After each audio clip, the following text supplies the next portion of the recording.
كما قلت لكم غادي نحط الزبده ديال الماعن وغادي ندير الماكينه معايا. كل شيء تصل كل شيء غادي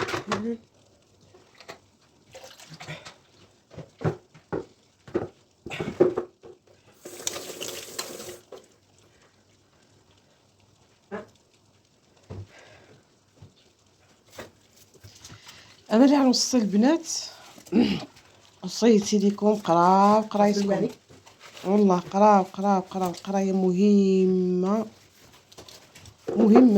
البنات اللي باقي صغارين ما يغركمش هادو اللي في السوشيال ميديا وهادو اللي كيديروا هادشي ديال السوشيال ميديا، ما تغركمش. قراو قرايتكم ديال مستقبلكم. جاكم شي ولد الناس تبارك الله وكملوا قرايتكم وخدموا. اما الا جيتي تتبعي الكوزينه وتتبعي الطياب والوجد هادي وحط هادي ودير هادي، داكشي كاع ما كيتسالى.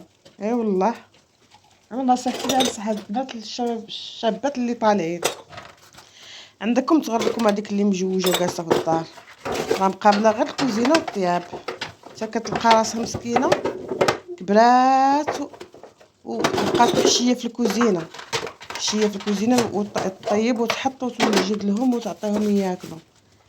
عندك صحابك الزواج راه فيه الرومانسيه وداك الشيء ديال اكثريه مع التواركه. عندك صحابك تيغرك تركي عندك صحابك التواركه، داك الشيء اللي كتشوفيه في الافلام هو اللي كتشوف فيه في الواقع، راه بحالنا في الحياه ديالنا. غير حنايا كيعجبنا نعيشو ونخرجو ونتسارى، هما لا، هما خصهم ياكلوا ويشربوا وينعسوا بحال البقر. ما كنعممش ولكن اكثريه. ما ننصحكش دي تركي، ما ننصحكش كاع.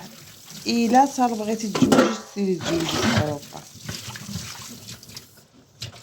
سيما بنيتي